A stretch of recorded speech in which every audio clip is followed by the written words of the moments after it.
Hi everyone, I am doing this video today to finally explain my departure from See the Thing Is podcast as well as the Joe Budden Network. I sat with this for 3 months anxiously debating with myself whether I feel comfortable enough to express my reasoning for my departure. I have to read this because it's a lot. After 3 long months of anxiously debating whether I feel comfortable enough to express my departure from the See the Thing Is podcast. I'm sorry. I don't even want to do it again. I just want to get this over with because it's been a lot on my spirit. Yeah. I've had a lot of sleepless nights in the past couple of months. I have constant reminders of what has transpired, so I just kind of just have to bear with me as I try to get this out. My departure from See the Thing Is podcast, as well as the Joe Budden Network, I am here today to still uncomfortable, but find the bravery to finally speak on a very embarrassing situation. Not only to start my healing process, but to help give encouragement to others who have similar stories of sexual harassment in the workplace. On January 18th, 2021, Joe Budden sat in on a recording of the female-led podcast I was a part of and continuously made sexual suggestive remarks to me that made me extremely uncomfortable, as well as fearful of dampening the mood if I didn't laugh along while he made those sexual remarks to me. Those moments were not only, excuse me, those moments not only live on the internet forever, it also forced me in the decision of quitting the podcast. And I'm now in a place where it was traumatizing, embarrassing, and I've decided that I have to actually speak up because not only was it important for me to walk away from it, it also is important for me to speak up, not only to help heal myself, but also to probably help others in the future and let them know that this probably wouldn't be the best situation for you to enter into working with this person. I'm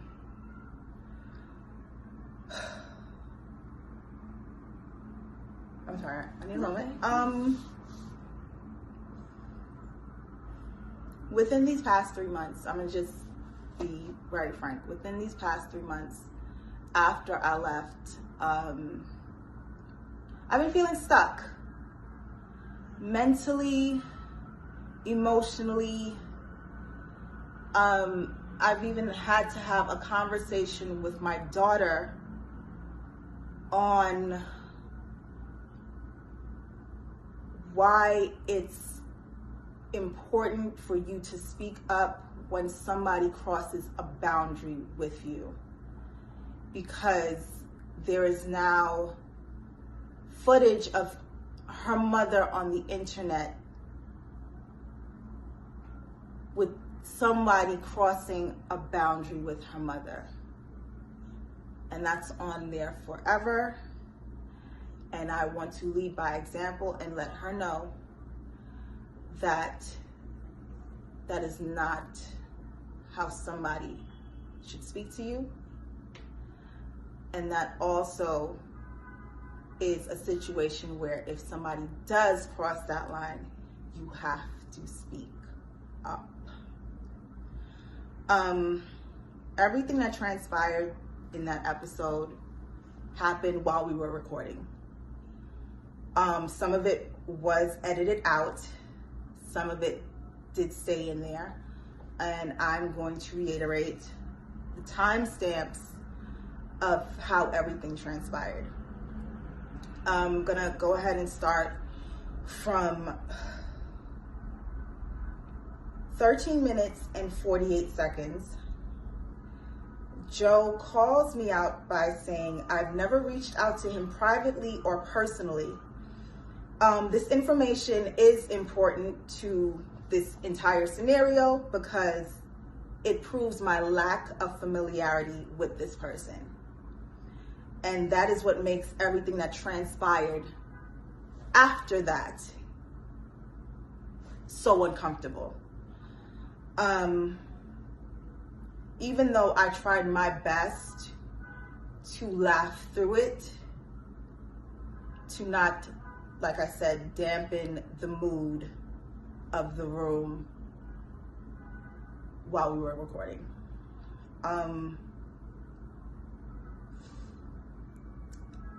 At 14 minutes 34 seconds, there's an edit in the recording because Joe says him and I should speak more because, quote, he's been wanting to fuck me since we've met. Everyone in the studio, including production staff, laugh uncomfortably while one of my co-hosts confirmed that to be true. I am mortified by this revelation, not only because it's revealed while we are amongst the presence of all of the production staff, but it's also being done while we are also recording audio as well as visual. That scene was cut out, and it jumps to Joe repeating, we should speak more because we have the least dialogue. At 19 minutes and 26 seconds, another edit happens because Joe makes another suggestion to having sex with me. This is shown, Joseph makes another suggestion to have sex with me. That scene is edited out, and what is shown in right after that is me closing my eyes, saying no, and then he says, never mind. At 21 minutes, 30 seconds, Joe tells me to hit a button, bitch, because I didn't hit a sound effect fast enough. At 24 minutes and 54 seconds, Joe makes a comment that I am throwing my singleness in his face, and he thought we were going to be a network power couple. And once again, I'm trying to laugh all of this off. As it's transpiring, I reply by saying, sorry, Joe, we're not. At 25 minutes and 42 seconds, I make a comment about relationships in general within the conversation. Joe retorts that my shirt that I was wearing isn't buttoned like I'm single. Excuse me, I have to repeat that. My shirt that I'm wearing isn't buttoned like I'm single. I pause, cover my chest with my hand, and try to brush it off once again and continue the conversation. At 31 minutes, 42 seconds to about 35 minutes and change, Joe makes me feel like I'm in a hostile work environment by letting my co-hosts know that I am carrying the group because they don't dress sexy enough. Because now, not only am I embarrassed for myself in being objectified, but also you're making other women that I have to work with on a regular basis uncomfortable by telling them they don't dress sexy enough. Like I said, this transpired while recording, in front of cameras, and in front of the entire production staff. So with that, I'm sorry.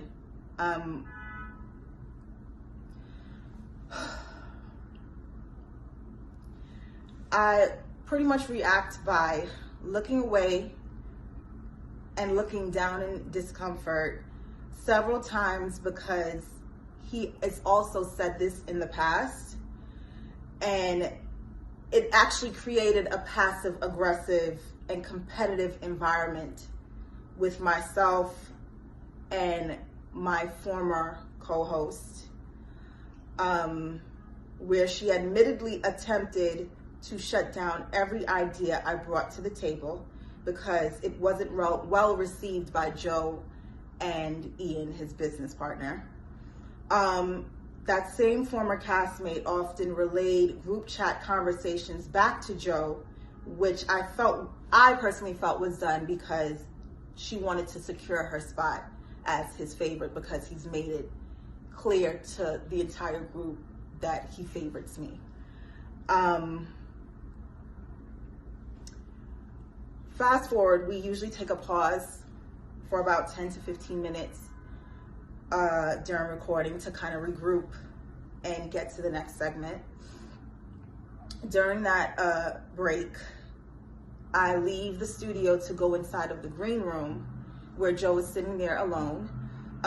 He asked me if I was okay, and I just immediately said yes, to not even try to further any sort of conversation or uncomfortableness.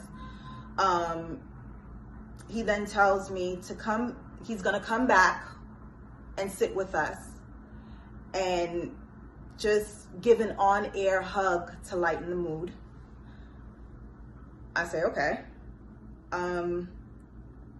Fast forward to 2 hours, 16 minutes, and 3 seconds into the show. Joe returns and he mentions us and just giving us our accolades as we've been doing good thus far. This scene is edited once again because, let me rephrase that, let me go back. He goes down the line to give everyone their accolades. He starts with Mandy, he goes to Bridget, and then once he gets to me, the scene is edited again because he says Olivia is unique because I want to fuck Olivia and the fans love her. That scene is edited out. Those words are edited out. But what's left there is me widening my eyes in shock and embarrassment, because after he asked if I was okay and he said he would come back to lighten the mood, I didn't think he would once again reference to wanting to have sex with me. At 2 hours, 17 minutes, and 5 seconds in the timestamp, Joe asks if he can give me an on-air hug. My co-host said yes, they insist, and I slowly get up to hug him. Still apprehensive, I give him a hug somewhat of a distance to kind of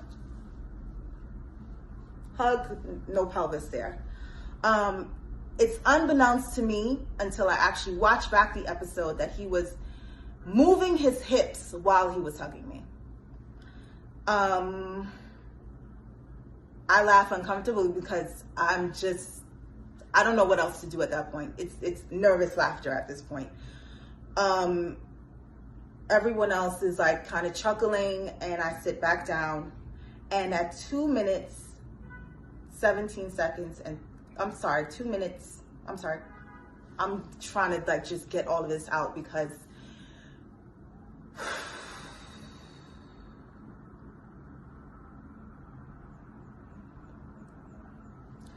at 2 hours, 17 minutes, and 38 seconds, after I sit down after the on-air hug, I grab the microphone and I say, "This is uncomfortable."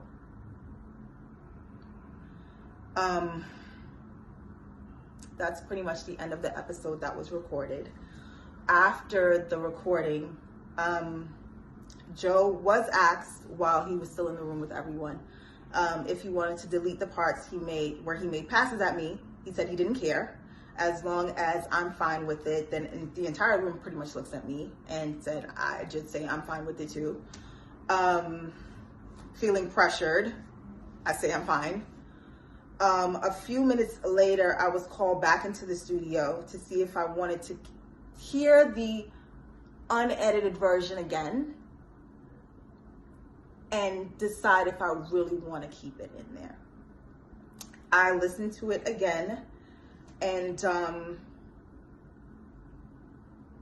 in my ears, it sounded like everyone was laughing. So who am I to say this needs to be taken out? I don't have much say in this situation. I've already been belittled in this situation by being sexually harassed and objectified. Because just to break from me having these bullet points, at the end of the day, that's what sexual harassment in the workplace especially is. Belittling someone, taking away their dignity in those moments of seeing them less than. So as much we can say these are jokes, I'm an employee. I didn't have a previous rapport with this person before coming onto this podcast. I didn't have any romantic relations with him, nor did I want to at any given point in time in my life. And many would probably ask, well, if you know the history of Joe Budden, well, why would you sign on to do something like that? Let me tell you right now, if you're going to work and your intention is just to go in and do your job, it should be just that, no matter who's there. If you have no dealings with this person, they even admit to having no outside conversations with you up until that point. At no time should anybody feel comfortable enough to say anything of that nature to you. I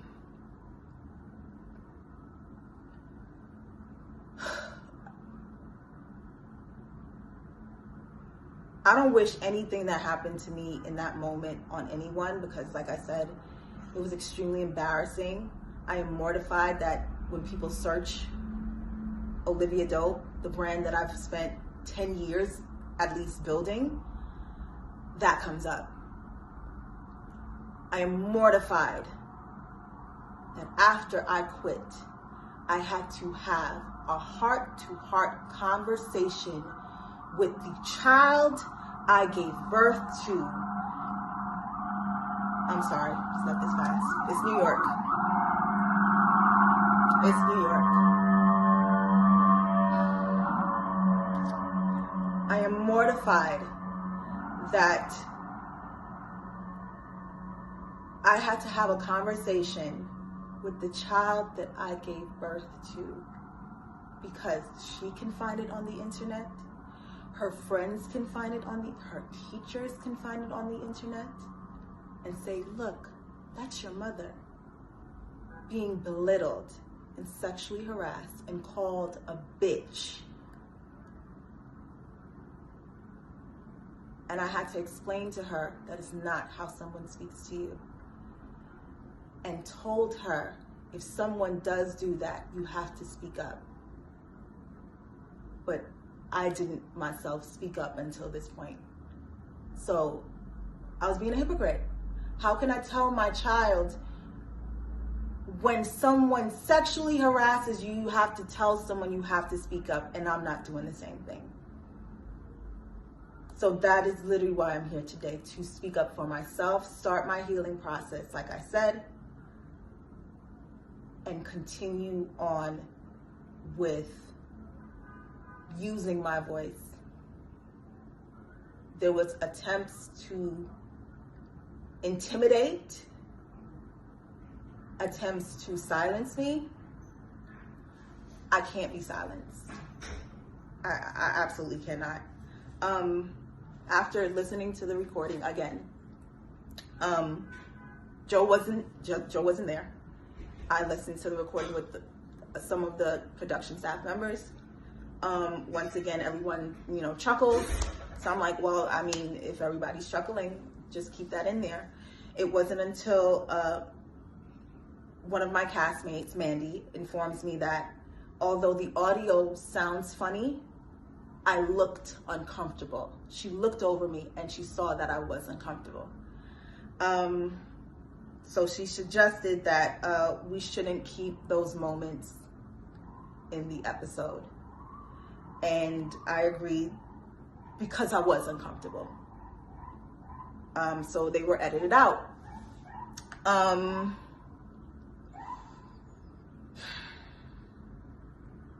I just wanted to speak my piece. It was really, really hard to even get up to this point. Sorry if I had to speak slow.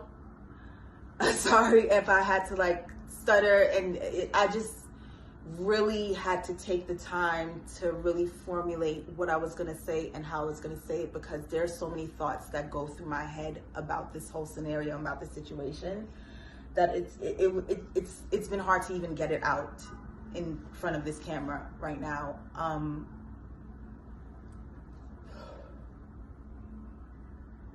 At this point in time, I just recommend any woman that thinks about working with this person in any capacity, please think again.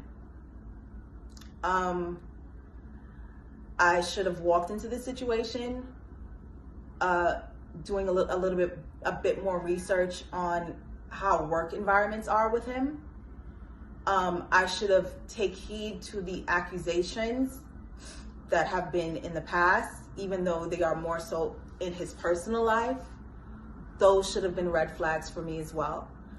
But at the end of the day, regardless of all of that, no one should ever feel comfortable enough to speak the way that person spoke to me. Ever.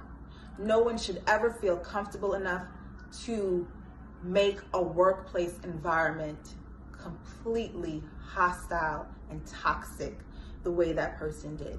No one should ever feel like they can be sexually explicit and suggestive, not only to you while you're coming in just trying to work, but also in front of the entire production staff to belittle you. It should never happen. After I left, once I decided to quit, I informed my lawyer. My lawyer got on a phone call with his lawyer and informed his lawyer that these are the reasons why my client is leaving this network. She will not be returning. Once my lawyer informed his lawyer, I then informed my castmates via text, explaining to them that I am not built for the Joe Budden network. My apologies to them,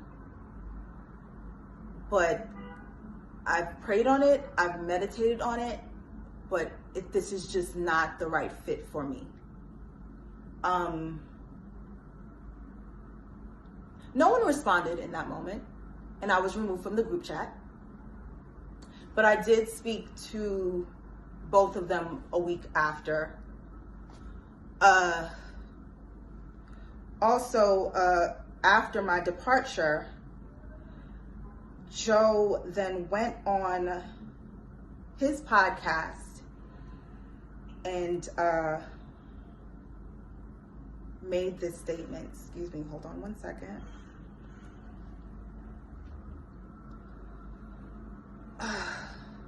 Joe made this statement on his podcast. Enough of this Karen looking like a baddie. Shit. HR, Joe, HR. I need to be like Ross. See, if Ross, was you ever hiring women? Nah, I want to fuck the bitches. The funniest part ever. Shout out to Ross. Is that it? No, he said it. I'm about to say, that was like almost a direct quote. He said that shit.